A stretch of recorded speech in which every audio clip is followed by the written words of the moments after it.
أعوذ بالله من الشيطان الرجيم بسم الله الرحمن الرحيم نحمده ونصلي على رسوله الكريم أما بعد فأعوذ بالله من الشيطان الرجيم بسم الله الرحمن الرحيم ولقد صرفنا في هذا القرآن ليذكروا وما يزيدهم إلا نفورا صدق الله العظيم رب اشرح لي صدري ويسر لي امري واحلل عقدة من لساني يفقهوا قولي اللهم آنس وحشتنا في قبورنا من القرآن العظيم اللهم ارحمنا بالقرآن العظيم واجعله لنا إماما ونورا وهدى ورحمة اللهم ذكرنا منه ما نسينا وعلمنا منه ما جهلنا وارزقنا تلاوته آناء الليل وأطراف النهار واجعله لنا حجة يا رب العالمين آمين. السلام علیکم ورحمۃ اللہ وبرکاتہ۔ سورہ بنی اسرائیل کے مضامین کے حوالے سے ہمارا یہ آج لیکچر نمبر 4 ہے۔ اللہ کے فضل و کرم سے الحمدللہ امسال رمضان کا تھیم بنی اسرائیل سینٹرل تربیہ کمیٹی کی طرف سے دیا گیا۔ پہلے 2 لیکچر اس ضمن میں ابتدائیہ تھے، تیسرے لیکچر میں ہم نے اس کی ابتدا کی اور پہلے 4 رکوعوں کا مطالعہ کیا۔ انشاءاللہ آج ہم اگلے 3 رکوعوں کا مطالعہ کرنے کے لیے جا رہے ہیں انشاءاللہ تعالی العزیز۔ اس سے پہلے کہ ہم لوگ ڈائیو ان کریں ان مضامین کی طرف، ایک دعا جو کہ شعر کے اندر علامہ اقبال نے بیان کی تھی، قرآن میں ہو غوطہ زن اے مرد مسلمان، اللہ کرے تجھ کو عطا جدت کردار۔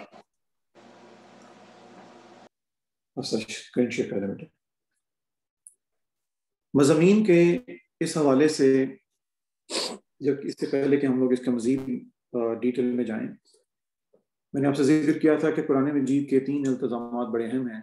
نمبر 1 سیاق و سباق،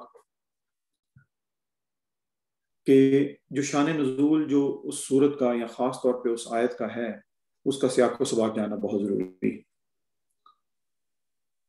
اس سیاق و سباق کے حوالے سے یاد رکھیے کہ یہ سورہ بنی اسرائیل مکی دور کے آخر میں یہ سورہ نازل ہوئی،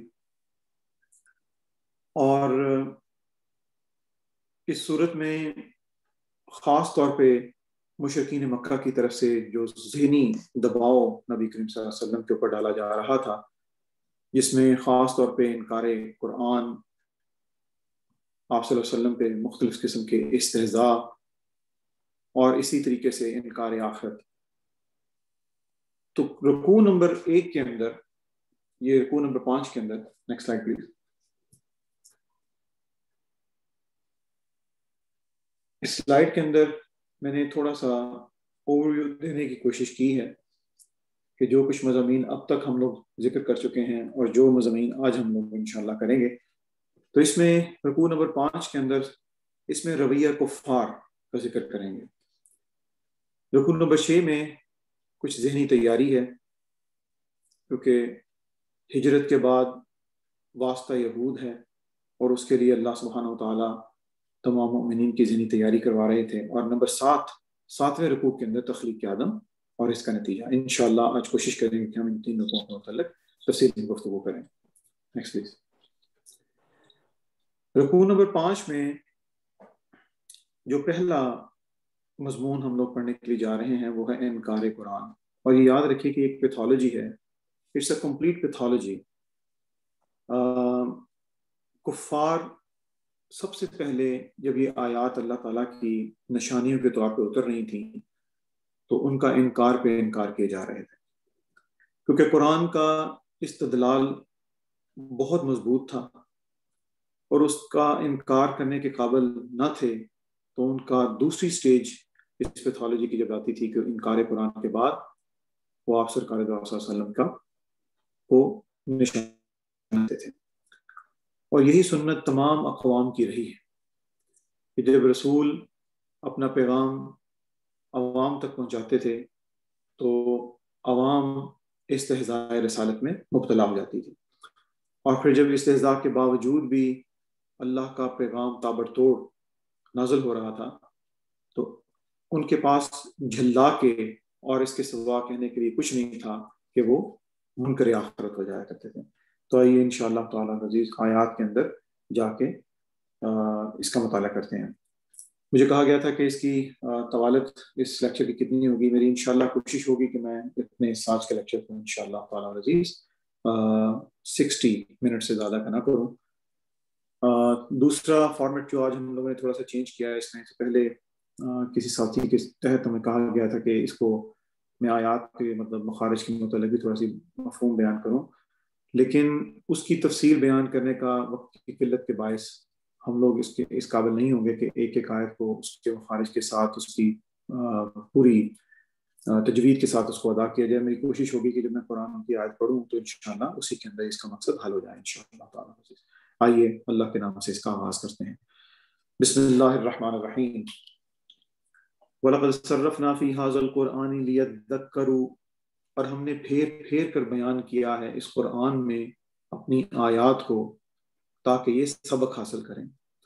تو قرآن کے اندر یہ جو مختلف اسلوب بدل بدل کر اللہ تعالیٰ بیان فرما رہے ہیں، اس سے مراد سبق حاصل کرنا تھا. لیکن کفار کے دل کے اندر جہاں زنگ تھا اور نفرت تھی، تو بجائے کہ یہ نصیحت حاصل کرتے وما یزیدہم الا نفورا، مگر یہ نہیں بڑھاتا انہیں مگر نفرت ہی میں. تو پیغام تھا سبق حاصل کرنے کے لیے، لیکن ان کے اندر کی نفرت اور زیادہ بڑھتی چلی جا رہی تھی. قل لو کان معہ آلہۃ کما یقولون، آپ کہیے اگر ان کے ساتھ کچھ دوسرے معبود بھی ہوتے. قل لو کان معہ آلہۃ کما یقولون، جیسا کہ یہ کہتے ہیں. اذا لابتغوا الی ذی العرش سبیلا، تب وہ ضرور تلاش کرتے صاحب عرش کی طرف کوئی راستہ. یہ مضمون بہت اہم ہے اس کو سمجھنا، کیونکہ الفاظ کے تئیں یہ مشکلات قرآن کے اندر ہے، لیکن اگر اس کی صحت کا ہمیں اندازہ ہو جائے تو یہ پوری کی پوری آیت ہم پہ روز روشن کی طرح مبرہن طور پہ ہمارے اوپر عیاں ہو جائیں گی انشاءاللہ. پھر دوبارہ دیکھیے، قل، آپ صلی اللہ علیہ وسلم کہہ دیجئے، لو کان معہ آلہہ، اگر ان کے ساتھ کچھ دوسرے معبود بھی ہوتے. ما یقولون، جیسا کہ یہ کہتے ہیں. اذا لابتغوا، تو پھر وہ ضرور تلاش کرتے الی ذی العرش سبیلا، صاحب عرش کی طرف کوئی راستہ. اس کا مطلب یہ ہے بقول ان کے کہ جس طرح کچھ چھوٹے معبود ہیں اور اللہ ایک بڑا معبود ہے، تو ہونا تو یہ چاہیے کہ چھوٹے معبود بڑے معبود کے خلاف کوئی ہم جوئی کرتے اور اس کے عرش کو ہتھیانے کی کوشش کرتے، جس طرح کوئی بڑا مہاراجا چھوٹے مہاراجا کوئی کوشش ہوتی ہے کہ بڑے مہاراجا کی کرسی تک پہنچ جائے. تو استغفر اللہ، اس طرح تو کائنات کا سارا نظام دھرم بھرم ہو جاتا. تو اللہ تعالیٰ نے اگلی آیت میں لفظ سبحان سے ذکر کیا. سبحانہ، اور پاک ہے وہ، وتعالی، سبحانہ وتعالی عما یقولون علوا کبیرا، پاک ہے وہ بہت ہی بلند و برتر ہے اس بات سے جو یہ کہہ رہے ہیں. اگلی آیت میں بھی اللہ نے سبحان کا لفظ تسبیح کی صورت میں بیان کیا ہے. تو میں چاہتا ہوں کہ اس کے متعلق میں تھوڑا سا ذکر کرتا ہوں. قرآن مجید کی مسبحات، جو کہ آخری پاروں کے اندر ہمیں 5 صورتیں ملتی ہیں، جس کا سٹارٹ یسبح اور سبح سے سٹارٹ ہوتی ہے، تو یہ لفظ جاننا بہت ضروری ہے. اس کا روٹ لیٹر ہے سبح. سبح سے مراد ہے کسی چیز کا ہوا میں تیرنا، یا کسی چیز کا تیزی سے گزر جانا، یا سرعت کے ساتھ کسی کام کو سر انجام دینا. اس سے مراد یہ ہے کہ اس کائنات میں اللہ رب العزت نے کروڑوں سیارے بنائے ہیں جو کہ بڑی تیزی سے گردش کر رہے ہیں، لیکن یہ تمام کے تمام تیزی سے گردش کرنے والے کروڑوں میں سے کوئی ایک دوسرے کے ساتھ نہیں ٹکراتا. اس کا مطلب یہ ہے کہ اس کے اوپر مکمل کنٹرول ہے. اور کس کا کنٹرول ہے؟ کہ اس کا مطلب یہ ہے کہ یہ نظام بالکل بے عیب اور بے نقص ہے. تو سبحہ سے کا مبالغہ، صیغہ مبالغہ جو کہ مصدر ہے، سبحان نکلتا ہے. تو اس کی مراد یہ ہے کہ بے عیب اور نقص نظام کا خالق اللہ. یہیں سے اسی لفظ سے ایک اور لفظ آگے ماخوذ ہے، تسبیح. تسبیح سے مراد یہ ہے اللہ کی پاکی بیان کرنا، اور اللہ کی پاکی بیان کرنا حمد کے ساتھ. یاد رکھیے تسبیح سے مراد گلوریفیکیشن ہے. ہمارے عربی کے استاد اللہ انہیں جزائے خیر دے، انہوں نے اس کا مفہوم اس طرح سے بیان کیا کہ جب بھی نماز کے اندر سبحان کا لفظ آئے اپنے دماغ کے اندر یہ ضرور ایک ڈیفینیشن بٹھا لیں، I glorify your glorification again and again with the full of my concentration. تو یاد رکھیے کہ جب اللہ تعالیٰ نے یہ تخلیق اس کائنات کی جمادات، نباتات، حیوانات اور انسان، تو ان کے جو پہلے 3 ماخذ تھے ان کو تو آپشن کوئی نہیں تھی ان کے پاس، ان تمام کو اللہ نے اپنی تسبیح کے اندر لگا دیا. صرف ایک انسان تھا جس کو اختیار دیا گیا وہ تسبیح کرے یا نہ کرے. تو یہاں پر اس اختیار کو دوبارہ رجوع کرنے کے لیے اللہ تعالیٰ یہ بتا رہے ہیں تسبح له السماوات السبع والارض ومن فیہن، اور اس کی تسبیح میں لگے ہوئے ہیں 7 آسمان اور زمین اور تمام مخلوق جو اس میں ہے. یعنی اس کا مطلب یہ ہے کہ وہ ان کے پاس کوئی آپشن نہیں. اور یاد رکھیے کہ تسبیح جو ہے وہ 2 قسم کی ہے، ایک تسبیح قولی ہے اور ایک تسبیح حالی ہے. تسبیح قولی سے مراد یہ ہے کہ کوئی شخص یا یہ تمام چیزیں اپنے زبان سے اللہ کی پاکی کو بیان کریں، اور تسبیح حال سے مراد یہ ہے کہ اس پورے کائنات کا جو کمال فن ہے وہ منہ بولتا ثبوت ہے اللہ کی صنائی کا. اب اس میں اور مزید دیکھیے آگے اللہ فرماتے ہیں وَإِن مِّن شَيْءٍ إِلَّا يُسَبِّحُ بِحَمْدِهِ وَإِن مِّن شَيْءٍ إِلَّا يُسَبِّحُ بِحَمْدِهِ، اور کوئی چیز نہیں مگر یہ کہ وہ تسبیح کرتی ہے بِحَمْدِهِ، اس کی حمد کے ساتھ، وَلَٰكِن لَّا تَفْقَهُونَ تَسْبِيحَهُمْ، لیکن تم نہیں سمجھ سکتے اس تسبیح کو. وَإِنَّهُ كَانَ حَلِيمًا غَفُورًا، یقیناً وہ بہت تحمل والا، بخشنے والا ہے.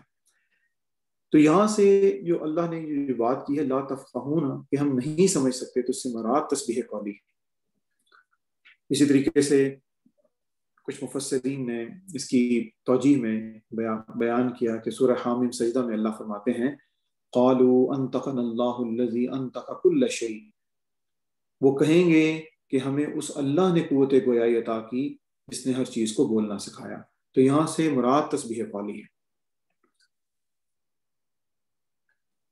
آیت نمبر 45 میں ایک بات، اس سے پہلے کہ ہم لوگ اس کو پڑھیں، اس کو جاننا ضروری ہے کہ منکرین اور مشرکین نبی کریم صلی اللہ علیہ وسلم پہ جب قرآن مجید نازل ہو رہا تھا تو اس کا انکار مسلسل کیے جا رہے تھے، لیکن یہ پھر بھی چھپ چھپ کے قرآن کو سنتے ضرور تھے، اور سم ٹائمز یہ علی اعلان سننے کے لیے آتے تھے تاکہ لوگوں کو گمراہ کریں، تاکہ لوگوں کو جا کے بتاتے تھے کہ اس کلام کے اندر کچھ بھی نہیں ہے.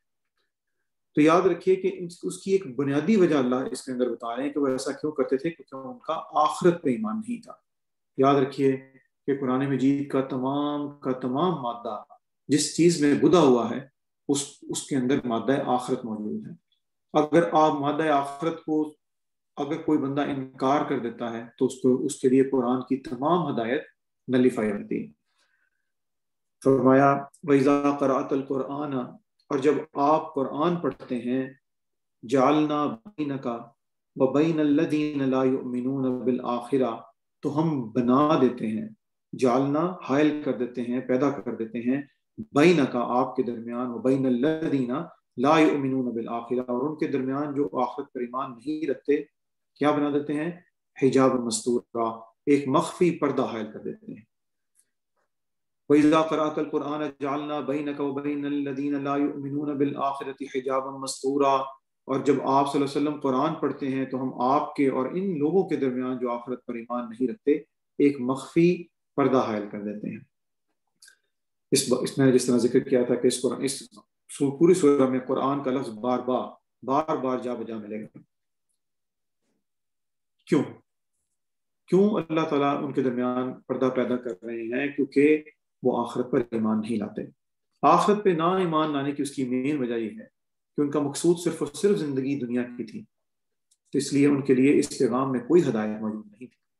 آج بھی آپ کو یہ لفظ YOLO, you only live once، کہ ہم صرف اور صرف دنیا کے اندر ایک مرتبہ رہنے کے لیے آئے ہیں. بابر بعیش پوش کے عالم دوبارہ نیست، کہ صرف یہی دنیا آج کی دنیا ہی شاید سارا کے سارا پلیئر لینے کے لیے ہے، اور اس کے بعد شاید بھی کوئی جہان نہ ہو. یہ تھا ان کے انکار کی وجہ. اور پھر کیا کرتے تھے؟ وجعلنا علی قلوبہم اکنہ، اور اللہ فرماتے ہیں ان کے دلوں پر وجعلنا علی قلوبہم اکنہ، اور ان کے دلوں پر بھی ہم پردے ڈال دیتے ہیں ان یفقہوہ کہ وہ اسے نہ سمجھیں، وفی آذانہم وقرا، اور ان کے کانوں میں ثقل پیدا کر دیتے ہیں. اور یاد رکھیے کہ یہ کیوں ہو رہا تھا؟ اس وجہ سے کہ وَإِذَا ذَكَرْتَ رَبَّكَ فِي الْقُرْآنِ وَحْدَهُ، اور جب آپ صلی اللہ علیہ وسلم قرآن میں تنہا اپنے رب کا ذکر کرتے ہیں. یہ لفظ قابل غور ہے یہاں پہ، وَإِذَا ذَكَرْتَ رَبَّكَ فِي الْقُرْآنِ وَحْدَهُ، اور جب آپ صلی اللہ علیہ وسلم قرآن میں تنہا اپنے رب کا ذکر کرتے ہیں وَلَوْ عَلَىٰ أَدْبَارِهِمْ وَلَّوْا عَلَىٰ أَدْبَارِهِمْ نُفُورًا، تو یہ اپنی پیٹھیں موڑ کر چل دیتے ہیں نفرت کے ساتھ. ان کا ایک وجہ یہ تھی کہ یہ اللہ کا تنہا ذکر برداشت نہیں کر سکتے تھے. ان کی خواہش یہ تھی کہ وہ ان معبودوں کا بھی کبھی کبھار ذکر ہوا کرے جن کو یہ پوچھتے تھے. آج یہ سوال ہے تمام امت مسلمہ کے تمام ان لوگوں سے جن لوگوں نے اپنے لیے کوئی اور الہ گھڑ رکھے ہیں، شعوری طور پہ یا غیر شعوری طور پہ. جب اللہ کے ذکر کے ساتھ ان کا ذکر ان کی محفلوں میں نہیں ہوتا تو ان کا رویہ بھی کچھ اسی طریقے سے تھا. تو اس کا پہلا رخ اس رکوع کا مکمل ہوا کہ انکار قرآن. جب انکار قرآن کے بعد کچھ نہ بن پڑا تو پھر دوسری سٹیج ان کے اوپر آئی جو کہ تھی استہزاء رسالت. آئیے دیکھتے ہیں. اور استہزاء رسالت کے سلسلے میں یاد رکھیے کہ یہ سردار قریش اپنی عوام کو گمراہ کرنے کے لیے یہ تدبیر کیا کرتے تھے کہ قرآن سنتے تھے اور ان کو آ کے اپنی باتیں علیحدگی میں جھوٹ موٹ بیان کرتے تھے. فرمایا نحن اعلم بما یستمعون به، ہم خوب جانتے ہیں، نحن اعلم ہم خوب جانتے ہیں، بما یستمعون به جس غرض سے وہ توجہ سے سنتے ہیں، به تو میں نے عرض کیا تھا کہ جہاں اکثر اوقات کانٹیکسٹ آف دی آیا کے اندر جہاں کوئی مفہوم به کا نہ آ رہا ہو تو وہاں قرآن آ جاتا ہے. ہم خوب جانتے ہیں جس غرض سے وہ توجہ سے سنتے ہیں اس قرآن کو، اذ یستمعون الیک جب وہ کان لگائے بیٹھے ہوتے ہیں آپ کی طرف. ہم خوب جانتے ہیں، اللہ جانتا تھا کہ وہ کس لیے آ رہے ہیں. وَإِذْ هُمْ نَجْوَىٰ اور جب وہ علیحدگی میں سرگوشیاں کرتے ہیں. وَإِذْ هُمْ نَجْوَىٰ اِذْ يَقُولُ الظَّالِمُونَ جب یہ ظالم ایک دوسرے سے کہہ رہے ہوتے ہیں ان تتبعون کہ تم نہیں پیروی کر رہے الا رجلا مسحورا مگر ایک سحر زدہ شخص کی. اور جب وہ علیحدگی میں سرگوشیاں کرتے ہیں وَإِذْ هُمْ نَجْوَىٰ اِذْ يَقُولُ الظَّالِمُونَ إِن تَتَّبِعُونَ إِلَّا رَجُلًا مَسْحُورًا اور جب وہ علیحدگی میں سرگوشیاں کرتے ہیں جب یہ ظالم ایک دوسرے سے کہہ رہے ہوتے ہیں کہ تم نہیں پیروی کر رہے مگر ایک سحر زدہ شخص کی. تو یہاں سے استہزاء، کبھی استغفر اللہ، نبی کریم صلی اللہ علیہ وسلم کو مختلف ناموں سے پکارتے تھے. اس کا مطلب یہ تھا کہ اگر کوئی شخص کسی کے دل کے اندر یہ قرآن کی آیتیں ان کے دل کی دنیا کو تبدیل کرنے لگتی تو وہ فوراً اس کا کاٹ کرتے اور کہنا شروع کر دیتے کہ یہ تو ایک سحر زدہ آدمی ہے جس کا سحر آپ کے اوپر بھی ہو رہا ہے. انظر دیکھیے، کیفا کیسے، ضربوا لک الامثال یہ لوگ کیسی کیسی مثالیں آپ کے لیے بیان کرتے ہیں. یعنی استغفر اللہ معاذ اللہ، آپ کو کبھی سحر زدہ آدمی کہتے ہیں، کبھی شاعر، کبھی کاہن، اور کبھی بہودہ باتیں آپ کے اوپر استہزاء کے لیے لے کر آتے. فدلوا فلا یستطیعون سبیلا چنانچہ وہ بھٹک گئے ہیں اور اب راہیاب نہیں ہو سکتے، اب وہ راہیاب نہیں ہو سکتے. سٹیج نمبر 1 انکار قرآن، سٹیج نمبر 2 استہزاء رسالت، اور اسی پیتھولوجی کی جو سٹیج نمبر 3 جو تھی وہ یہ تھی کہ وہ منکر آخرت، اور آخرت کے اوپر بھی سوالیہ نشان. اور آج بھی اس قسم کے سوالات ہمیں بہت سے ایتھیسٹ کمیونٹی سے سننے کو ملتے ہیں. فرمایا وقالوا اذا كنا عظاما ورفاتا اور وہ کہتے ہیں کہ جب ہم ہو جائیں گے ہڈیاں اور چورا چورا، رفاتا مین چورا چورا مین سکیٹرڈ ہو جائیں گے جب ہم لوگ، انا لمبعوثون خلقا جدیدا کیا ہم اٹھائے جائیں گے ایک نئی تخلیق میں. اب یہاں یاد رکھیے کہ جب یہ بات کی جا رہی تھی کہ چورا چورا، اس کا مطلب یہ ہے کہ when they all will be scattered جب وہ سارے کے سارے بکھر جائیں گے تو کس طرح ممکن ہے کہ ان سب کو دوبارہ اکٹھا کر لیا جائے. کسی کے دماغ میں ہو سکتا تھا کہ شاید مظاہر زندگی ہے، ان ذروں کے اندر ہوا، پانی، روشنی اور حرارت داخل ہو اور پھر یہ دوبارہ سے مطلب جس طرح پہلی مرتبہ اس کی تخلیق ہوئی دوبارہ تخلیق ہو جائے. بلکہ اللہ تعالیٰ نے انہی کی بات کو مزید آگے بڑھایا اور کہا قل کونوا حجارۃ او حدیدا اور کہیے کہ خواہ تم پتھر بن جاؤ یا لوہا. او خلقا مما یکبر فی صدورکم، یا ایسی مخلوق بن جاؤ جو تمہارے دلوں میں اس سے بھی زیادہ سخت ہو، کہ جس میں ہوا، پانی، روشنی، حرارت کا گزر بھی نہ ہو. تو پھر کیا ہوگا؟ فَسَيَقُولُونَ مَن يُعِيدُنَا، پھر وہ کہیں گے کہ کون ہمیں دوبارہ لوٹائے گا. قل، آپ کہہ دیجئے، الذی فطرکم اول مرہ، اللہ اکبر، وہی جس نے پہلی مرتبہ تمہیں پیدا کیا تھا. اور یہاں دیکھیے اللہ تعالیٰ نے ان کی باڈی لینگویج کو بھی اللہ نے ڈاکومنٹ کیا ہے قرآن کے اندر. فَيُنْغِضُونَ إِلَيْكَ رُؤُوسَهُمْ، اور پھر وہ آپ کے سامنے اپنے سروں کو مٹکائیں گے، یعنی انکار کے اندر سروں کو ہلائیں گے. وَيَقُولُونَ، اور کہیں گے، مَتَىٰ، یہ کب ہوگا؟ یہ جو انکار، یہ جو آخرت کے متعلق بار بار یہ بیان کر رہے ہیں، تو اپنے سروں کو ہلا کے کہیں گے کب ہوگا. اور یاد رکھیے تمام داعیان حق کے لیے یہی جواب بہتر ہے جو قرآن نے ہمیں سکھایا. قل عسیٰ ان یکون قریبا، آپ کہیے کہ ہو سکتا ہے کہ اس کا وقت قریب ہی ہو، اس شامت اعمال کی گھڑی آیا ہی چاہتی ہو اور وہ زیادہ دور نہ ہو. اور اس میں اللہ نے اس ایک آیت کے اندر، آیت نمبر 52 کے اندر، ان تمام باتوں کو کنکلوڈ کیا. فرمایا یوم یدعوکم فیستجیبون بحمدہ، اور جس دن وہ تمہیں پکارے گا تم اس کی پکار پر لبیک کہو گے اور اس کی حمد کرتے ہوئے. وَتَظُنُّونَ إِن لَبِثْتُمْ إِلَّا قَلِيلًا، اور تم گمان کرو گے کہ تم نہیں رہے مگر بہت تھوڑا عرصہ. تو اس میں یاد رکھیں کہ 3 چیزیں اس کے اندر آ گئی ہیں. نمبر 1، جو حقیقتیں جو آخرت کا انکار کر رہے تھے کہ بعث بعد الموت آ کر رہے گی. نمبر 2، نہ صرف یہ کہ وہ اٹھیں گے بلکہ حمد کرتے ہوئے اٹھیں گے. اور نمبر 3، اور پکار کی تعمیل میں بھاگتے ہوئے جائیں گے. تو 3 چیزیں اللہ یہاں بیان فرما رہے ہیں. وَمَن يَدْعُوكُمْ، اور جس دن وہ تمہیں پکارے گا، فَاسْتَجِيبُونَ بِحَمْدِهِ، تو تم لبیک کہو گے اس کی حمد کرتے ہوئے.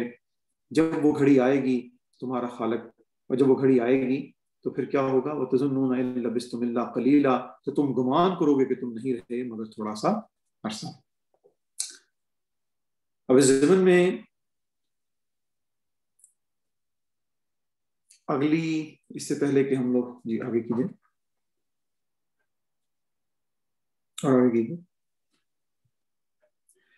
اس زمن میں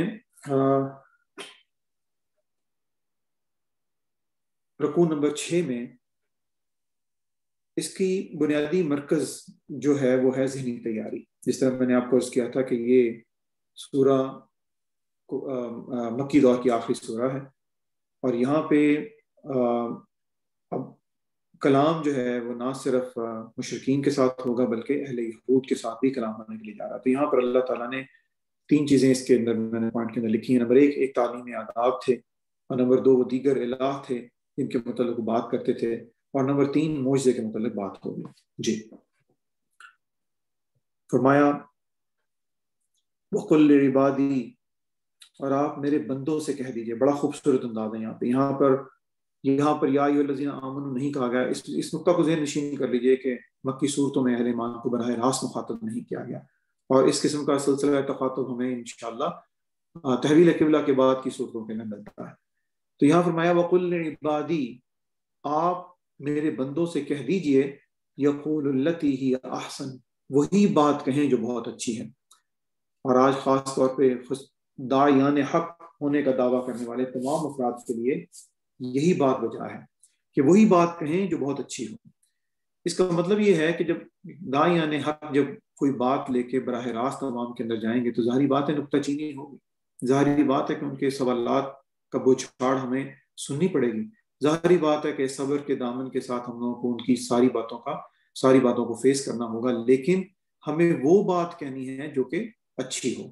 یعنی ترش بیانی اور جھگڑا کرنے سے یہ شیطان کا ہتھیار ہے، اور شیطان اس کو جھگڑے کے اندر لے کر آنے کی کوشش کرے گا. اور اللہ فرما رہے ہیں یقول التی ہی احسن، وہی بات کہیں جو بہت اچھی ہے. ان الشیطان ینزغ بینہم، ان الشیطان ینزغ بینہم، یقیناً شیطان ان کے درمیان جھگڑا ڈالے گا. ان الشیطان کان للانسان عدوا مبینا، یقیناً شیطان انسان کا کھلا دشمن ہے. یعنی کہ درمیان میں جھگڑا ڈالنے کی کوشش کرے گا، ترش بیانی لے کر آنے کی کوشش کرے گا. لیکن داعیان حق کا وتیرہ کیا ہونا چاہیے کہ وہی وہ بات کہیں جو بات اچھی ہے. اللہ فرماتے ہیں ربکم اعلم بکم، تمہارا رب تم سے خوب واقف ہے.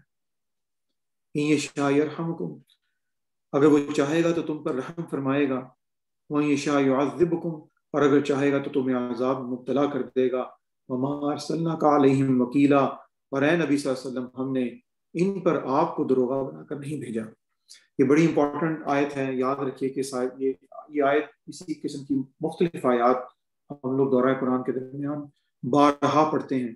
اس سے مراد یہ ہے کہ جب داعیان حق داعی اپنی دعوت کا پیغام عوام کی طرف لے کے جاتا ہے، تش بیانی اور ان کی استہزاء کا سامنا کرنا پڑتا ہے، تو داعی اس غم میں مبتلا ہو جاتا ہے کہ آخر میں کون سا حربہ استعمال کروں کہ میں اپنا پیغام ان تک پہنچا دوں. اس ذہنی خلفشار کو دور کرنے کے لیے اللہ تعالیٰ نے تمام داعیان فکر کا مداوع یہ کیا ہے، اور کیا کہا، وَمَا أَرْسَلْنَاكَ عَلَيْهِمْ وَكِيلًا، اور ہم نے آپ کو ان پر دروغہ بنا کر نہیں بھیجا، آپ کا کام صرف اور صرف پیغام پہنچا دینا ہے. اس ضمن میں دوسری بات جو یہاں پر اب اگلے مضامین کے اندر آ رہی ہے وہ ہے فضیلت انبیاء کے متعلق. اس آیت کو سمجھنے کے لیے میں چاہوں گا کہ ان چیزوں کا احاطہ کر لیں. فضیلت انبیاء، سیاق و سباق، اور دوبارہ آپ کو پتا ہونا چاہیے کہ یہ سورہ مکہ کی آخری سورہ ہے، یہود سے واسطہ پڑھنے والا ہے، اور بنی اسرائیل کے اندر تابڑ توڑ انبیاء موجود رہے. حضرت موسیٰ سے لے کے حضرت عیسیٰ تک 1400 سال کی تاریخ کے اندر مختلف انبیاء مختلف ادوار کے اندر آتے رہے. تو یہاں بحث یہ تھی کہ فضیلت انبیاء کے متعلق بحث متوقع تھی، اور بالکل اس آخر کے اینڈ پہ حضرت داؤد علیہ السلام کا ذکر کیا گیا. پہلے آیت پڑھ لیتے ہیں اور اس کے بعد پھر انشاءاللہ ہم لوگ اس کے مفہوم کو آگے بیان کریں گے. وَرَبُّكُمْ أَعْلَمُ مَنْ فِي السَّمَاوَاتِ وَالْأَرْضِ، اور آپ کا رب خوب جانتا ہے اس کو جو کوئی ہے آسمانوں اور زمین میں. وَلَقَدْ فَضَّلْنَا بَعْضَ النَّبِيِّينَ عَلَى بَعْضٍ، اور ہم نے بعض انبیاء کو بعض پر فضیلت بخشی ہے. وَآتَيْنَا دَاوُودَ زَبُورًا، اور ہم نے داؤد کو زبور عطا کی ہے. تو جس طرح میں نے ذکر کیا کہ پہلے یہ سمجھ لیں کہ فضیلت سے مراد گریڈنگ نہیں، فضیلت سے مراد ان کے مختلف پہلو ہیں. جس طرح کچھ انبیاء صرف اور صرف دعوت و تبلیغ کا کام کیا، جس میں نوح علیہ السلام، کچھ لوگوں نے صرف اور صرف جہاد کیا، کئی انبیاء کو صرف اور صرف حسی معجزات عطا کیے گئے، کسی کو صرف اور صرف بیماری میں مبتلا کر صبر کی مثال بنا دیا گیا، اور کسی کو صرف اور صرف تنگ دستی میں رہا، اور کسی کو بادشاہ مقرر کر دیا گیا. تو یاد رکھیے اس سے مراد یہ ہے کہ فضیلت، تو کئی آسپیکٹ سے اللہ نے مختلف لوگوں کو مختلف فضیلتیں بیان کی. اس آیت کے آخر میں حضرت داؤد علیہ السلام کا ذکر، جب میں اس کی تیاری کر رہا تھا تو مجھے بھی دماغ میں آئی کہ یہ کیوں حضرت داؤد کا ذکر یہاں پر کیوں کیا گیا. تو اس کے دو پہلو سمجھ لیجیے. یاد رکھیے کہ اس دور کے بعد، ہجرت کے بعد، یہ ہجرت کی پیش گوئی ہے کہ جس کے بعد واسطہ یہود تھا، اور بنی اسرائیل کے اندر حضرت داؤد علیہ السلام، آپ کو یاد ہوگا کہ ہم نے جب تاریخ بنی اسرائیل پڑھی تھی تو اس میں کہا تھا کہ ان کے دور عروج تھا، بنی اسرائیل کی دور عروج جو تھا حضرت طالوت اور حضرت داؤد اور حضرت سلیمان علیہ السلام کا ایرا تھا. تو حضرت داؤد علیہ السلام کو ظہور عطا کی. اور دوسری بات اس کی وجہ یہ تھی جو یہاں پر ذکر کیا گیا ہے کہ جو مشرکین مکہ کا جو سب سے بڑا آرگیو یہ تھا کہ کس طرح ممکن ہے کہ ایک عام ہمارے جیسا آدمی پیغمبر ہو سکتا ہے، جو کھاتا بھی ہے، پیتا بھی ہے، شادیاں بھی کرتا ہے، صاحب اولاد بھی ہے. تو ان کا کنفیوژن یہ تھا کہ یہ خدا رسیدہ نہیں ہے، یہود و نصارہ کے مطابق یہ رہبان نہیں ہے، یہ تارک دنیا نہیں ہے. اس کا مطلب یہ تھا کہ یہ دنیا کے معاملات کرنے والا انسان پیغمبر کیسے ہو سکتا ہے. تو یہاں پر حضرت داؤد علیہ السلام جو کہ ان کے بہت بڑے بادشاہ کے طور پہ جو مطلب نبی آئے ہیں یہاں پہ، تو بادشاہ کے متعلق تم لوگ کیا سوچ سکتے ہو؟ بادشاہ تو دنیا داری میں نسبتاً زیادہ دنیا داری کے اندر پھنسا ہوتا ہے. اور اللہ نے فرمایا کہ یہی نہیں کہ داؤد کے اوپر زبور عطا کی، جو ایک جلیل القدر کتاب بھی نازل فرمائی گئی یہاں پہ. تو یہ بڑی خوبصورت ذہنی امتزاج یہاں پر اللہ تعالیٰ نے بیان فرمایا. دوبارہ پڑھیے، فرمایا وَرَبُّكَ أَعْلَمُ بِمَنْ فِي السَّمَاوَاتِ وَالْأَرْضِ، اور آپ کا رب خوب جانتا ہے اس کو جو کچھ بھی ہے آسمانوں اور زمین میں. وَلَقَدْ فَضَّلْنَا بَعْضَ النَّبِيِّينَ عَلَى بَعْضٍ، اور ہم نے بعض انبیاء کو بعض پر فضیلت بخشی. وَآتَيْنَا دَاوُودَ زَبُورًا، اور ہم نے داؤد علیہ السلام کو زبور عطا کی. اس چیپٹر کے دوسرا رخ جو ہے اس رکوع کا، اس میں ہے ذکر اللہ کے متعلق۔ اب یہ مشرکین مکہ کی ہی صرف پرابلم نہیں ہے، بلکہ آج بھی انفارچونیٹلی امت مسلمہ کے اندر کچھ گروہ ایسے بھی موجود ہیں جو وسیلے پہ یقین رکھتے ہیں۔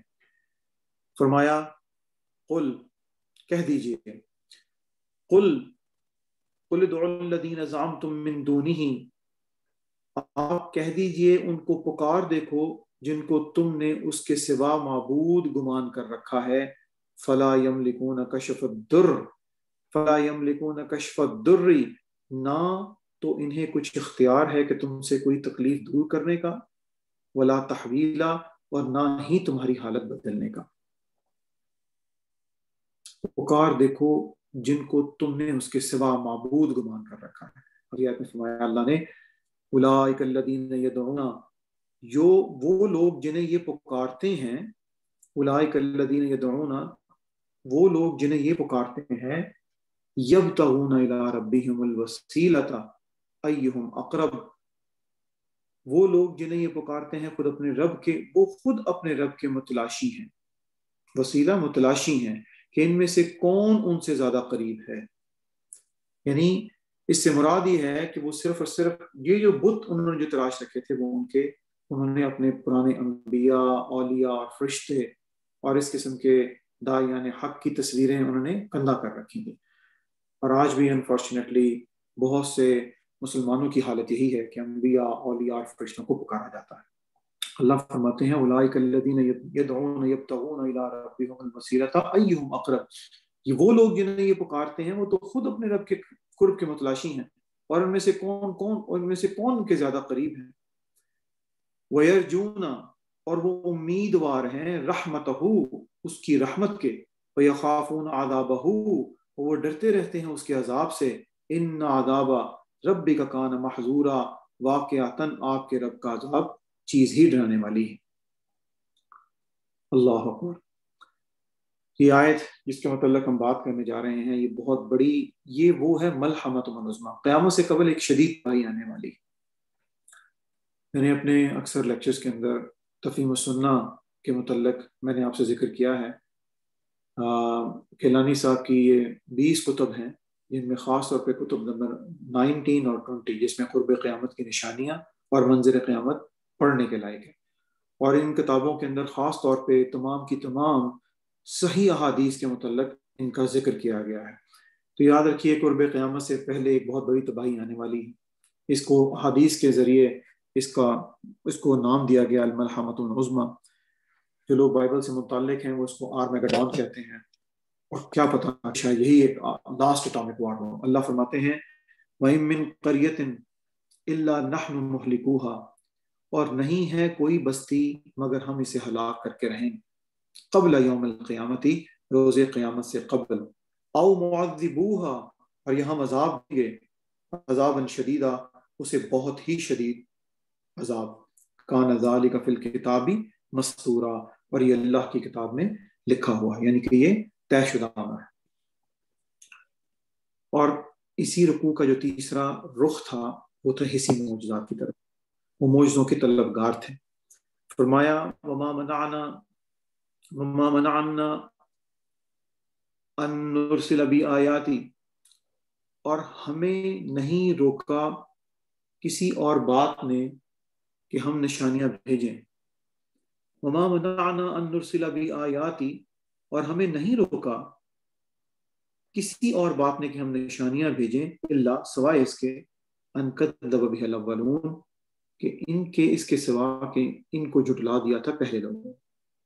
اس کا مطلب یہ ہے کہ اللہ تعالیٰ فرما یہ رہے ہیں کہ ہمیں کسی نے روکا نہیں ہے، یعنی یا ہماری قوت معجزہ جو ہے وہ سلب نہیں ہو گئی کہ ہم دوبارہ معجزہ پیدا نہیں کر سکتے، بلکہ اس لیے کہ جو کچھ پہلے لوگوں نے کیا تھا کہ انہوں نے ان تمام کے تمام چیزوں کو جھٹلا دیا تھا، اور جھٹلانے کے باوجود بھی اس کا کوئی نتیجہ نہیں نکلا، جس کے اندر اللہ تعالیٰ نے کچھ 2-3 نشانیاں بتائی ہیں۔ پھر سمجھیے وما منعنا ان نرسل الا بآیات الا ان کذب بها الاولون، اور ہمیں نہیں روکا کسی اور بات نے کہ ہم نشانیاں بھیجیں سوائے اس کے کہ ان کو جھٹلا دیا تھا پہلے لوگوں نے۔ وآتینا ثمود الناقۃ مبصرۃ فظلموا بها، وآتینا، اور ہم نے سمود ناقۃ مبصرہ، اور ہم نے قوم سمود کی اونٹنی دی آنکھیں کھول دینے والی نشانی کے طور پہ، اور انہوں نے وظلموا بہا، اور انہوں نے اس کے ساتھ بھی ظلم کیا. وما نرسل بآیات الا تخویفا، اور ہم نہیں نشانیاں بھیجتے مگر صرف ڈرانے کے لیے. تو ثمرات کیا تھا کہ یہ جو حسی معجزات کو جو بتایا گیا تھا، بھیجی گئی تھی، وہ نشانیاں ڈرانے کے لیے بھیجی گئی، اور بجائے کہ ان سے وہ ڈرتے بلکہ اس کے اوپر الٹا انہوں نے ظلم کیا. اور اللہ اب اپنے دلائل بیان فرما رہے ہیں. وَإِذْ قُلْنَا لَكَ وَإِذْ قُلْنَا، اور جب ہم آپ سے کہتے ہیں ان ربک احاط بالناس، کہ آپ کے رب نے لوگوں کا احاطہ کیا ہوا. سورہ بروج میں اللہ تعالیٰ فرماتے ہیں واللہ من ورائہم محیط، اور اللہ نے ان کا ہر طرف سے احاطہ کیا ہوا. سمجھیے، حسی معجزہ دیکھنے سے پہلے اپنے ارد گرد پر پہلے غور تو کریں کہ پوری کائنات آج اس دور کے اندر ہم ہبل ٹیلیسکوپ یا اس سے بھی زیادہ پاورفل ٹیلیسکوپس کے ذریعے سے اس کائنات کی حد نگاہ تک جب جائزہ لیتے ہیں تو ہمیں اس کے اندر ایک یونیفارمٹی نظر آتی ہے. اور آج کوئی بھی شخص اس بات کو ماننے کے اس کے تو دماغ کی صرف ذہنی سطح کا ہی شاید کوشچنیبل ہو جائے گی، جو کہ اس تمام کائنات کے اتنے بڑے مظاہر دیکھ کے بھی اس کے خالق کا ادراک نہ کرتا ہو. تو اللہ فرما رہے ہیں وَإِذْ قُلْنَا لَكَ إِنَّ رَبَّكَ أَحَاطَ بِالنَّاسِ، اور ہم جب یہ کہتے ہیں کہ آپ کے رب نے لوگوں کا احاطہ کیا ہوا ہے، کہ پوری کائنات کو اللہ نے گھیر رکھا ہے. وَمَا جَعَلْنَا الرُّؤْيَا الَّتِي أَرَأَيْنَاكَ إِلَّا فِتْنَةً لِلنَّاسِ وَمَا جَعَلْنَا الرُّؤْيَا الَّتِي أَرَيْنَاكَ إِلَّا فِتْنَةً لِلنَّاسِ، اور نہیں بنایا ہم نے اس مشاہدے کو جو ہم نے آپ کو دکھایا تھا مگر ایک فتنہ لوگوں کے لیے. یہاں پر رؤیا سے مراد خواب نہیں ہے، بلکہ یہاں سے رؤیت سے مراد رؤیت بصری ہے. یعنی اللہ کے نبی نے جو کچھ آیات دیکھی، نہ صرف اسراء کے موقع پہ بلکہ معراج کے واقعے پہ بھی اس میں احادیث صحیحین کے اندر اس کے متعلق صراحت سے بیان فرمایا گیا ہے. اور اللہ تعالیٰ نے فرمایا، کیونکہ اس کی وجہ یہ ہے کہ اگر یہ خواب ہوتا تو پھر تو لوگ فتنے میں پڑتے ہی نہ. تو جبکہ یہ لوگوں نے استہزاء کیا کہ یہ محمد صلی اللہ علیہ وسلم نے کیسی بات کہہ دی، تو یہاں پر اللہ تعالیٰ فرما رہے ہیں وَمَا جَعَلْنَا الرُّؤْيَا الَّتِي أَرَأَيْنَاكَ إِلَّا فِتْنَةً لِلنَّاسِ، اور ہم نے نہیں بنایا اس مشاہدے کو جو ہم نے آپ کو دکھایا مگر ایک فتنہ لوگوں کے لیے. اور تیسری بات جو کہ بہت پہلے ذکر کیا جا چکا تھا قرآن کے اندر، وَالشَّجَرَةَ الْمَلْعُونَةَ فِي الْقُرْآنِ، اور اس درخت کو بھی جس پر قرآن میں لعنت وارد ہوئی ہے. یہ درخت زقوم کا درخت ہے، جس کے متعلق اللہ فرما چکے تھے سورہ صافات میں کہ اس درخت کی جڑیں جہنم کی تہ میں ہوں گی. اور ان لوگوں نے تمسخر و استہزاء کیا کہ آگ کے اندر بھلا درخت کیسے پیدا ہو سکتے ہیں. تو اللہ فرما یہ رہے ہیں کہ دیکھو کہ اللہ چاہے وہ اسراء اور واقعہ معراج کے اندر اپنی آیات نبی کو دکھائے، یا زقوم کا درخت جہنم کے اندر پیدا فرمائے، یا پھر سمود کی اونٹنی جیسے معجزات ہوں. ان تمام معجزوں کے اوپر جو چیز صادق آتی ہے وہ یہ ہے کہ طبعی قوانین، جو فزیکل لاز جو آج ہم اپنی زندگی کے اندر عالم خلق کے اندر دیکھتے ہیں، ان کا اطلاق عالم امر یعنی عالم غیب کے اندر بالکل نہیں ہوتا. وَنُخَوِّفُهُمْ، اور ان باتوں سے ہم تو انہیں تنبیہ کرتے ہیں، فَمَا يَزِيدُهُمْ إِلَّا طُغْيَانًا كَبِيرًا، مگر یہ تنبیہ ان کی سرکشی میں اضافہ کی جاتی ہے. آئیے بڑھتے ہیں رکوع نمبر 7 کی طرف. رکوع نمبر 7 میں نے 2 حصوں کے اندر اس کو سیگمنٹائز کرنے کی کوشش کی ہے، کیونکہ یاد رکھیے کہ قرآن کا جو اسلوب ہے وہ کتابی نہیں ہے بلکہ وہ خطابی ہے. تو اللہ کی یہ خطابات ہیں، مختلف موقعوں کے اوپر یہ مختلف خطبے اتر رہے تھے، اور 23 برس کے اندر یہ قرآن مجید مکمل محمد رسول صلی اللہ علیہ وسلم کے روح کے قلب اطہر پر نازل ہوا، اور آپ کی زبان اطہر سے ہم تک آج کتاب کی صورت میں محفوظ ہے. یہ ہمارے ایمان کا عقیدہ ہے. تو اس میں جو پہلا خطبہ جو تخلیق آدم کے متعلق تھا، اور اس رکوع کے اندر دوسرا پہلو اس کے اندر وہ یہ تھا کہ اس تخلیق آدم کا نتیجہ کیا نکلا. تو آئیے اللہ کے نام سے شروع کرتے ہیں. اس سے پہلے کہ تخلیق آدم کے متعلق میں تھوڑا سا اور آگے بڑھوں، یاد رکھیے کہ تخلیق آدم سے یہ قصہ آدم و ابلیس جو ہے وہ قرآن میں کل 7 مرتبہ آیا ہے. اور اس سے پہلے 3 مرتبہ سورہ بقرہ میں، سورہ اعراف میں اور سورہ حجر میں اس کا یہ واقعہ بیان ہو چکا۔ قصہ آدم و ابلیس کو بار بار اللہ جہاں جہاں پہ بھی قرآن کے اندر لے کر آ رہے ہیں اس میں ہمیشہ ہر دفعہ ایک نیا پہلو ہمارے سامنے نکل کے آتا ہے۔ اس کو سمجھنا اس وجہ سے ضروری ہے کیونکہ اگر تخلیق آدم اگر ہمارے دماغ کے اندر یہ سمجھ میں آ جائے تو ہمیں اس بات کا ادراک کرنا آسان ہو جاتا ہے کہ شیطان ہمارا کھلا دشمن ہے۔ اس نے پہلے دن ہی ہم سے اس عداوت کے اندر، جب اللہ نے اس کو سجدے کا حکم دیا تھا، اس عداوت کو اپنے اوپر متعین کر لیا تھا، اور اس عداوت کے اندر وہ آج بھی کھلی گمراہی کے اندر ڈالنے کے بھرپور کوشش میں لگا ہوا۔ تو اس وجہ سے تخلیق آدم ڈائریکٹلی ریلیٹ کر جاتی ہے ہماری تخلیق اس دنیا کے اندر آنے کی وجہ سے، اور ہماری اس وجہ کے اس نتیجے کے اندر شیطان کی ان تمام قوتوں کو سمجھنا، اس کی چالوں اور اس کی سرکشیوں کا احاطہ کرنا اور اس سے کیسے بچنے کی تدبیریں کرنا، یہ تمام کا تمام نسخہ کیمیا قرآن مجید کی صورت میں ہمارے پاس موجود ہے، اور اس کا نتیجہ آخرت کی صورت میں جہنم اور اہل جنت کی صورت میں وارد ہوگا۔ آئیے اللہ کے نام سے سٹارٹ کرنے سے پہلے مجھے حفیظ جلندری کا ایک شعر یاد آ رہا ہے۔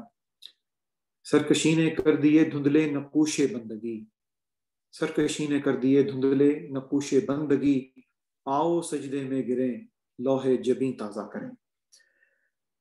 اعوذ باللہ من الشیطان الرجیم۔ فرمایا وَإِذْ قُلْنَا لِلْمَلَائِكَةِ اسْجُدُوا لِآدَمَ فَسَجَدُوا إِلَّا إِبْلِيسَ، اور یاد کرو جب ہم نے کہا تھا فرشتوں سے کہ سجدہ کرو آدم کو، تو ان سب نے سجدہ کیا الا ابلیس، مگر ابلیس نے نہیں کیا، سوائے ابلیس کے۔ یہاں تک بات ختم نہیں ہوئی، اب اس میں ایک اور پہلو نظر آ رہا ہے۔ قالا، اس نے کہا، اَأَسْجُدُ لِمَنْ خَلَقْتَ طِينًا، کیا میں اسے سجدہ کروں، اَأَسْجُدُ، کیا میں سجدہ کروں، لمن خلقت طینا، جسے تو نے پیدا کیا ہے مٹی سے۔ یہ ہے وہ ایروگنس، یہ ہے وہ ایروگنس کہ میں نار سے اور یہ مٹی سے۔ اور پھر اللہ فرماتے ہیں قالا، اس نے مزید کہا، اب یہ پوائنٹ بھی نوٹڈ، قالا، اس نے مزید کہا، ارائیتک، کیا ذرا دیکھ تو، ھذا الذی، اس کو، کرمت علیہ، جس کو آپ نے مجھ پر فضیلت دی ہے۔ اس نے کہا دیکھ تو اس کو جس کو آپ نے مجھ پر فضیلت دی ہے، یعنی کہ اس کو فضیلت، اب وہ ٹانٹ کر رہا ہے، سیٹنک چیلنج ہے یہ والا۔ قال ارائیتک ھذا الذی کرمت علیہ، اس نے مزید کہا دیکھو تو ذرا اس کو جس کو تو نے مجھ پر فضیلت دی ہے، لئن اخرتنی الی یوم القیامت، اگر تو مجھے مہلت دے دے، لئن اخرتنی الی یوم القیامہ، اگر تو مجھے مہلت دے دے قیامت کے دن تک، لَأَحْتَنِكَنَّ ذُرِّيَّتَهُ، تو میں اس کی پوری نسل کو قابو میں کر کے چھوڑوں گا، الا قلیلا، سوائے بہت تھوڑے سے لوگوں کے۔ شیطان کا یہ دعویٰ کہ وہ پوری کی پوری نسل انسانی کو قابو میں کر کے ان کو جہنم واصل کرنے کا ارادہ کر رہے ہیں یہاں پہ۔ اس وجہ سے قصہ آدم و ابلیس، اس سے بالکل ملحقہ صورت سورہ کہف ہے، اور سورہ کہف کے 5 ڈیفرنٹ پہلو ہیں، ان بالکل 2 پہلوؤں اور اگلے 2 پہلوؤں کے درمیان بالکل درمیانی نقطہ قصہ آدم و ابلیس دوبارہ آ رہا ہے، اور کچھ علماء نے کہا کہ یہ وہ سینٹرل پلر ہے جس کے اوپر سورہ کہف کھڑی ہوئی۔ تو جہاں جہاں قصہ آدم و ابلیس آ رہا ہے، یاد رکھیے کہ ایک سینٹرل پلر ہے ہماری تیاری کا۔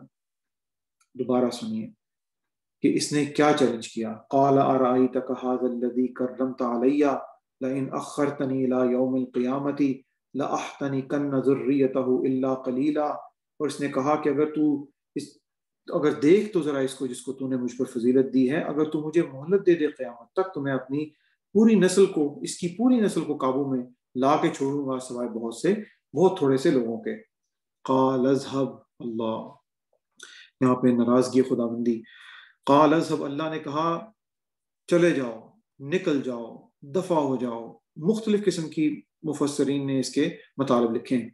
قال اذهب، فرمایا نکل جاؤ، فمن تبعک منہم، ان میں سے جو بھی تیری پیروی کریں گے، فإن جہنم جزاؤکم، تو یقیناً تم سب کی جزا جہنم ہوگی، جزاء موفورا، اور وافر سزا۔ اللہم ربنا جعلنا منہم، اللہ ہم سب کو اس سے محفوظ فرمائے۔ اور فرمایا وستفزز،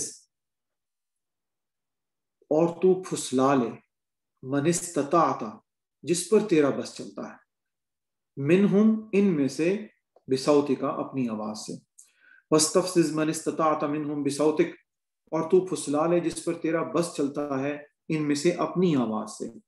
یہاں یاد رکھیے کہ یہ لفظ کا یہ جو لفظ وستفزز جو ہے اس کا روٹ لیٹر ہے فز۔ فز استفزا، فز عربی زبان میں بکرے کی بچے کو کہتے ہیں، بکری کا جو نوزائیدہ بچہ ہوتا ہے اس کو فز کہتے ہیں۔ اور آپ نے کبھی اگر بکری کا نوزائیدہ بچہ دیکھا ہو تو اس کی ٹانگیں لڑکھڑاتی ہیں اور مطلب اپنے قدم جما نہیں پاتا، یعنی قدم لڑکھڑاتے رہتے ہیں اس کے۔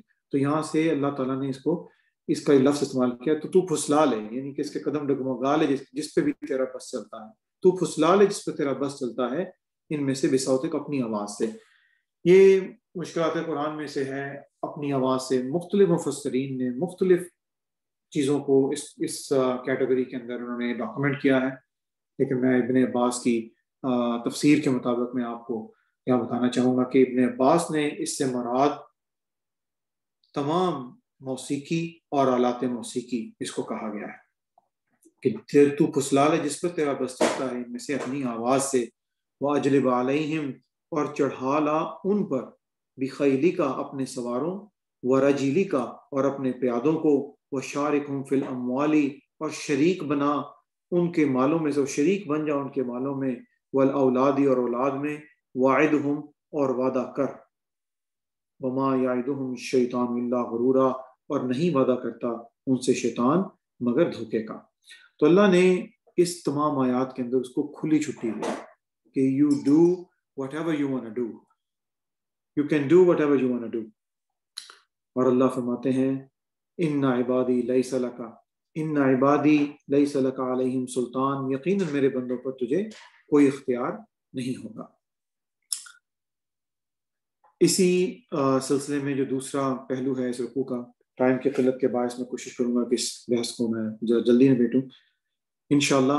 اس میں یاد رکھیے کہ اس کے اندر تین پہلو ہیں جو اس کیٹیگری، اس پورشن نمبر 2 آف دس رکوع کے اندر ہم ڈسکس کرنے پہ جا رہے ہیں۔ نمبر 1، آفات۔ سمندر میں اگر انسان بچ کے نکل آئے تو پھر دوبارہ سے گناہ شروع کر دیتا ہے، اور اللہ فرماتے ہیں کہ اگر سمندر میں اگر تمہیں بچا کے میں لے کر آ سکتا ہوں تو کیا تم نہیں سمجھتے کہ تمہیں اس دنیا کے اس خشکی کے اندر بھی تمہیں کوئی نقصان پہنچ سکتا ہے؟ یا کیا یہ ممکن نہیں ہے کہ تمہیں پھر دوبارہ اللہ اسی سمندر کی آفت میں تمہیں دوبارہ پکڑوا دے؟ یہ وہ سلسلے ہیں جو کہ اللہ کے اوپر توکل کے لیے یہ آیات نازل کی جا رہی ہیں، اور جس بندے کا توکل اللہ پہ زیادہ ہوگا اس آدم کی اللہ تعظیم کریں گے، اور اس تعظیم کا نتیجہ کیا نکلے گا۔ تو یہ پورا کانٹیکسٹ ہے ان اپ کمنگ آیات کے اندر۔ فرمایا ربکم الذی یزجی لکم الفلک فی البحر، تمہارا رب وہ ہے جو چلاتا ہے تمہارے لیے کشتیوں کو سمندر میں، لتبتغوا من فضلہ، تاکہ تم اس کا فضل تلاش کرو، انہ کان بکم رحیما، یقیناً وہ تم پر بہت ہی رحیم ہے۔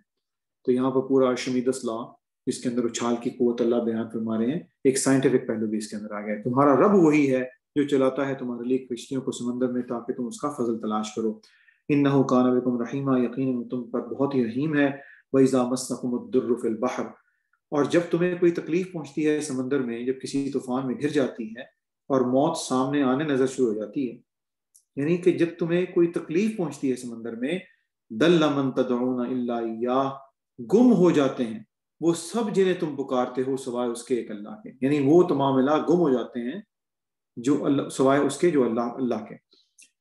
فَلَمَّا نَجَّاكُم مِّنَ الْبَرِّ أَعْرَضْتُمْ، پھر جب وہ تمہیں بچا لاتا ہے خشکی کی طرف تو تم منہ موڑ لیتے ہو، وَكَانَ الْإِنسَانُ كَفُورًا، اور انسان بڑا ہی ناشکرا ہے۔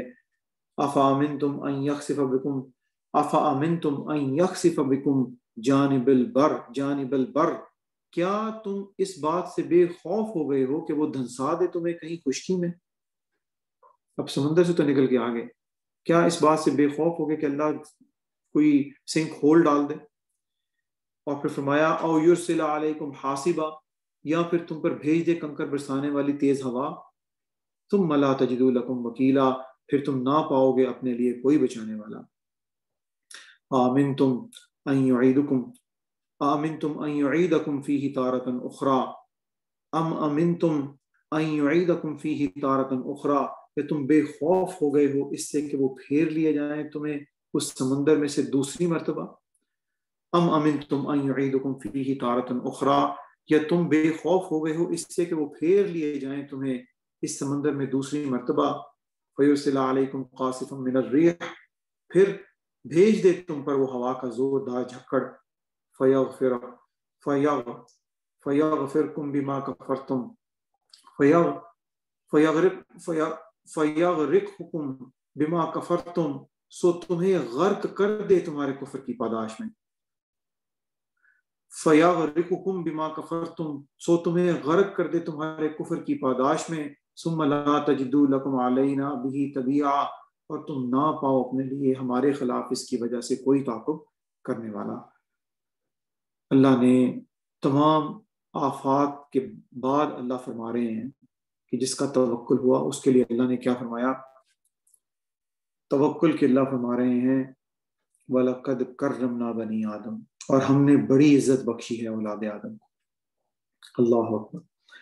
ایون دین اللہ پھر فرما رہے ہیں وَلَقَدْ كَرَّمْنَا بَنِي آدم، اور ہم نے بڑی عزت بخشی ہے اولاد آدم کو، وَحَمَلْنَاهُمْ فِي الْبَرِّ وَالْبَحْرِ، اور ہم اٹھائے پھرتے ہیں اسے خشکی اور سمندر میں، وَرَزَقْنَاهُمْ، اور ہم انہیں رزق عطا کرتے ہیں، وَرَزَقْنَاهُمْ مِنَ الطَّيِّبَاتِ، اور ہم نے انہیں پاکیزہ چیزوں میں سے رزق عطا کیا، وَفَضَّلْنَاهُمْ عَلَى كَثِيرٍ مِّمَّنْ خَلَقْنَا تَفْضِيلًا، اور انہیں فضیلت دی اپنے بہت سی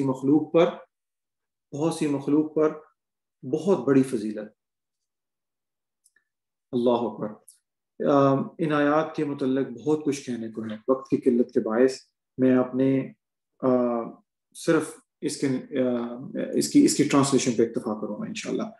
اور اب آئیے کنکلوڈنگ ریمارک جو ہے وہ اگلی 2 آیات میں اللہ تعالیٰ فرما رہے ہیں یوم ندعو کل اناس بامامہم، جس دن ہم بلائیں گے تمام انسانوں کو۔ اب یہ نتیجہ ہے، اب یہ نتیجہ نکلنے کے لیے جا رہا ہے، یوم ندعو کل اناس بامامہم، جس دن ہم بلائیں گے تمام انسانوں کو ان کے سرداروں کے ساتھ، ومن اوتی کتابہ بیمینہ، اور جس کو دیا جائے گا اس کا نامہ اعمال اس کے دانے ہاتھ میں، فاولئک یقرؤون کتابہم، اور وہ ایسے لوگ پڑھیں گے اپنے نامہ اعمال کو، محذوف ہے اس میں خوشی سے، ولا یظلمون فتیلا، اور ظلم نہ کیا جائے گا دھاگے کے برابر بھی۔ یہ تو ہو گیا اہل ایمان کے لیے۔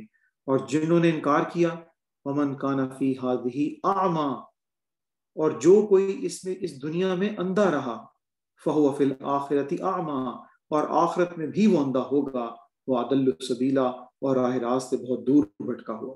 مراد کہ جس طرح انہوں نے اپنے استہزاء کو جانوروں کے لیول کے اوپر آ کے اپنی زندگی کو گزارا، یعنی کہ ان کی قوت بصارت بلکہ ان کی قوت بصیرت بھی نہیں تھی، بالکل اسی طریقے سے اللہ ان کو اس دن بھی آخرت میں بھی وہ اندھے ہی اٹھیں گے، وَأَضَلُّ السَّبِيلَ، اور راہ راست سے بہت دور بھٹکے ہوئے۔ اللہ تعالیٰ ہم سب لوگوں کو ان تمام آیات کے متعلق جاننے کی توفیق عطا فرمائے۔